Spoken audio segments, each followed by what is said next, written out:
I don't know yet. We'll see. It felt good. It felt much better than we thought before the game would feel. It was brilliant. And after 120 minutes, investing all things we invested in the game, different difficult circumstances for both teams, of course, that makes it even more worthy. So I can really imagine how Chelsea must have felt after that. They did nothing wrong in the game. And then you go home without that good feeling, but with exactly the same work rate. And that's probably they're on the better side. That's cool. But we came back yesterday, had a little time to analyze Southampton, and that's actually our thing to think about, not what the Super Cup will bring us for the rest of the season, because we don't know. Winning things is much better than losing them.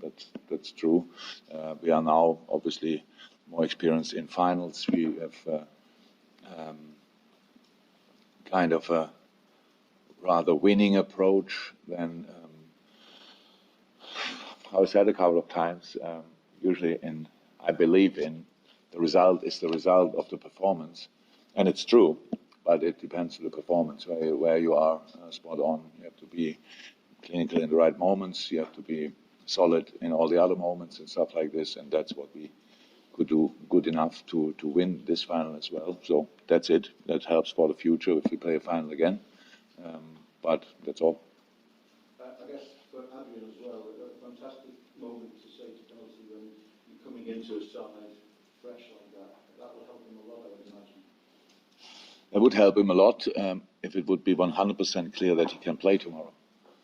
Because, and I really don't understand it, why in the world of social media where you are all on it, when we were all together, a supporter jumped over something, was chased by some security guys, slipped and kicked his ankle.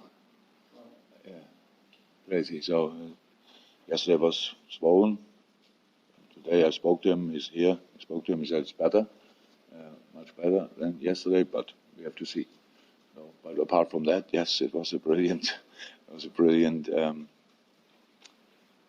night for him, for sure. Not only because of the penalty, especially because of the game. I think he saved the penalty, and it wasn't a mood. He was in a penalty shooting because of the game he played before.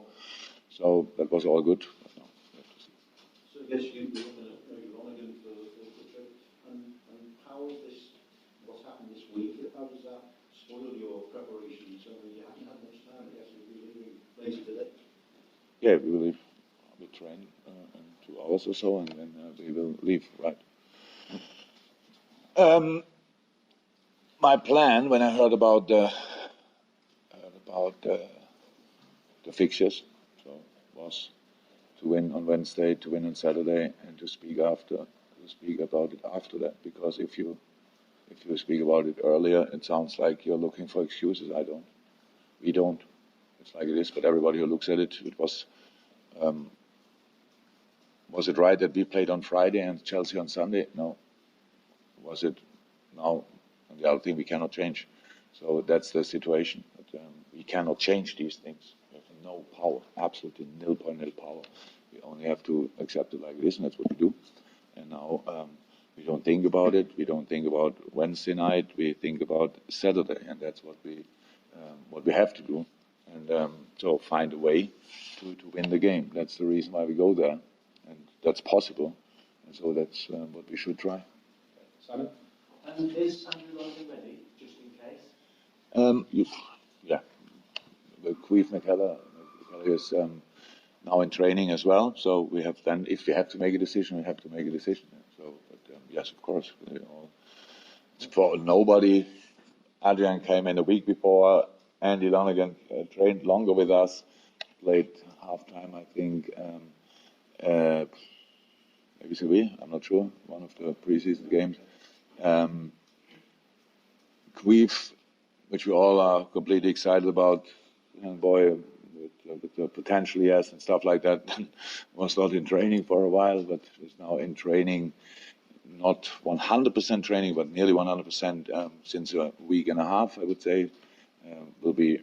Has to be in training today, and then we will see and then to make a decision. And just with regards to, it was great to see Alex Oxlade-Chamberlain making his starts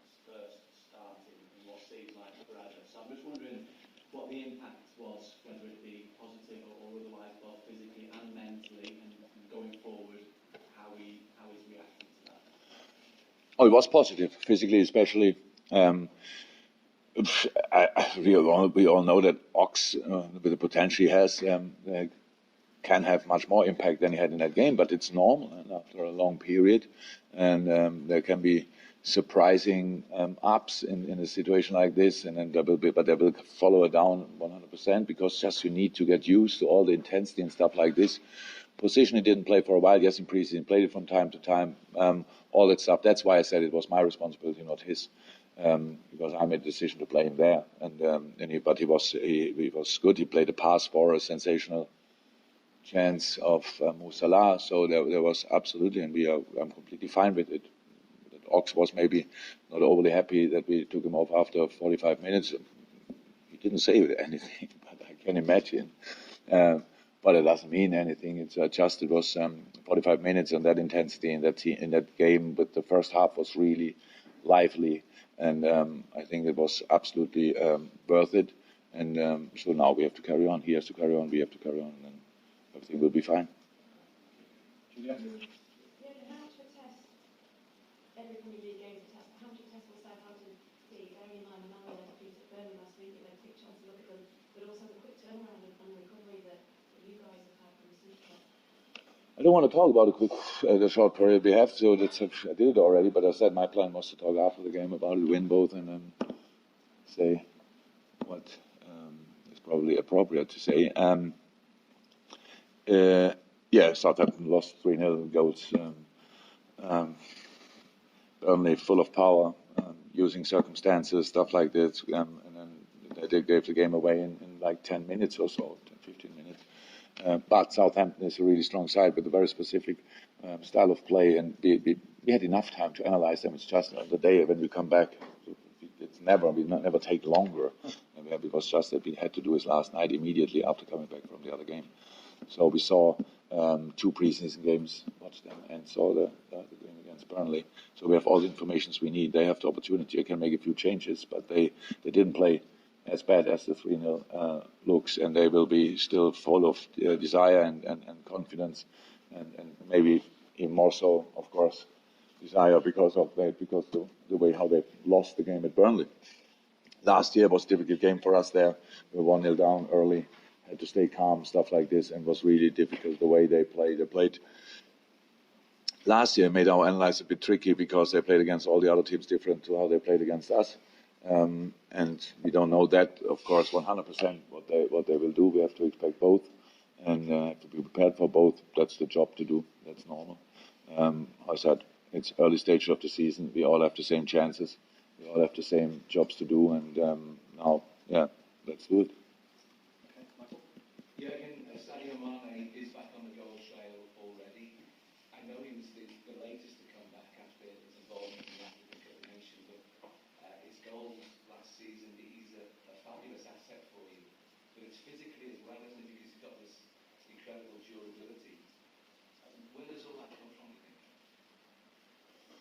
Oh, the boys, there are natural talents out there physically, and it's obvious. I think if you saw Kante playing, everybody, I would say that the 3 players who suffered the least in that game were Kante, Sadio, and Mo. That's how it is. So they are more used to play in circumstances like that. That's how it is. Physically really strong, all 3 of them, and so that helped, of course. And it was a pure decision based on responsibility to get him off and not let him go the full 120 minutes. Otherwise, why would you take off a player who scored 2 goals and looked pretty okay in that moment still? Yeah, very important for us that he's back 100%. And I said now we have to make sure and have a look how they all recovered. We saw each other yesterday when we left the plane, and now I will see them in an hour or so, and then we have to make decisions there as well. But brilliant. The first goal with Bobby together, pure will. The second goal with Bobby together, pure extra class. That's just was just unbelievable. And but what Mo played now since we started the season is incredible as well, because he had, we all know, the longest preseason in the world, And so that's all good, but that's how we need them, and that hopefully will continue forever in the best way. The defence last season was so mortified. It wasn't just the amount of goals that we conceded, which was the best in the Premier League, but not that many chances conceded in the game. But so far this season, have you been surprised by the amount of chances that the opposition have created? And maybe some of that to do with the lack of time that you've had preparation-wise pre-season. It depends to what you compare us to. If you compare us to August last year, it's not that big a difference. It's two things. I'm not sure how you felt after the game against Chelsea, because it's the thing is they had a lot of finishes when they were offside, and they don't whistle them off when they don't go in the goal. You get a goal kick, another offside situation. So you don't even watch it back. It's just what they had when we make the analysis of the game. And you see that it was 2-3 yards offside, not only a little bit. So it means that's good defending. But they still have a finish, which everybody counts. If not here, then you count it here. You feel, and again, a chance I had, again a shot and stuff like this. We know that we have to improve. We know that we have to do a couple of things. But that few things will just come because we are then longer together at different situations, get used to it again.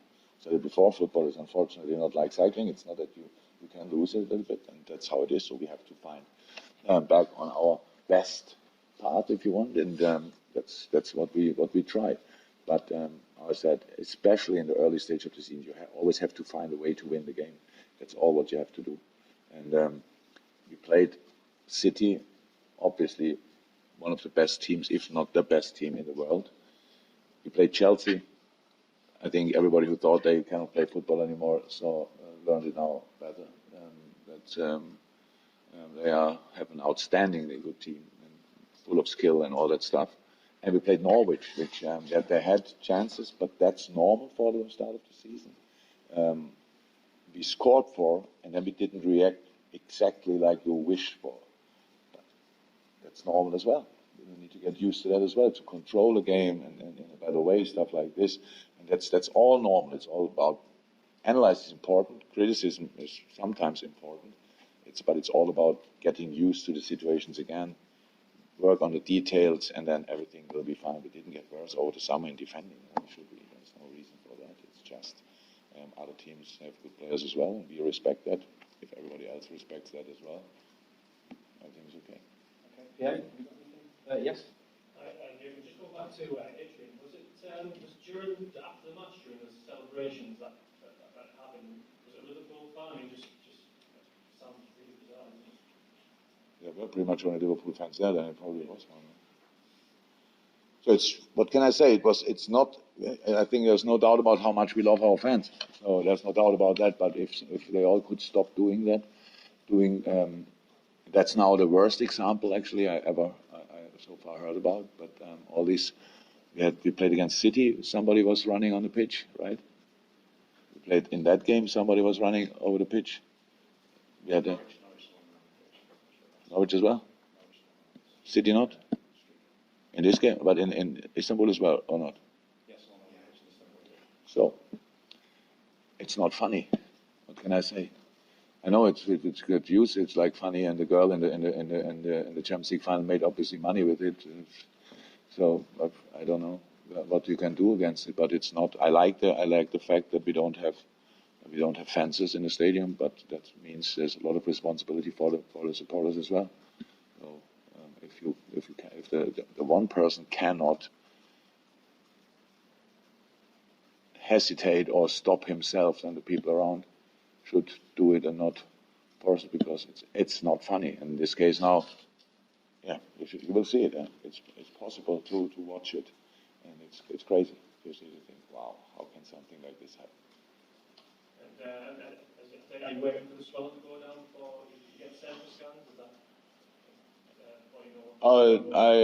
We will not go for a scan, I think. Yeah, we wait for the swelling's going. It went already down. You can imagine you have that, and you fly 4 hours back, and it doesn't help swelling. So we couldn't have played directly after we landed in Liverpool, but I saw him now. It's okay. It looks better, but yeah, the decision will be made tomorrow. No chance to make it early. Go down the line. David, anything from you? Anything from the radios? Chris? Yeah? Yeah, not available. Not available. It's a muscle thing. We don't know exactly how long it will take, but it's not available. Yeah. One of the things a lot of people have noticed in the first few games has been a high defensive line from the team. Do you think that's going to be more common around the league with DAR going to the Premier League? It rewards better organised defences as people offside? We don't defend higher than we did before. It depends to the situation. It depends to that's what I spoke about. Get used to the situations again. It's not, but the using the offside line was always part of defending. That's why it's for me difficult to judge the situations in the game because they at the end I think they scored twice after an offside situation, Chelsea. So how do you count that? You think in the moment, wow, how can he be that free? And then you see it back and think, okay, he was 3 yards offside. That's not a chance. In the good old times, the flag would have been up and brilliant defending. Now it feels like they had a chance, and everybody feels strange. So we don't want to. Yes, we know that VAR is in there now. It's not really a decision for VAR. So now each offside decision will be settled because we want to do the right things in the right moment. But using offside line is a big part of defending. That's why it's there. And as long as it is there, we have to use it. That was always like this. But we don't defend now 10 yards higher than before and said so now we don't care anymore what happens in our back. That's not how it is. You have to make the right things in the right moment. You have to put the people under pressure. The more pressure the guy on the ball has, the higher the last line is. If you have no pressure on this person, you cannot have a high line. That's how it is, and that's what we always did, and that's what we will do. We'll do it in the future as well, because that's the way how you play football.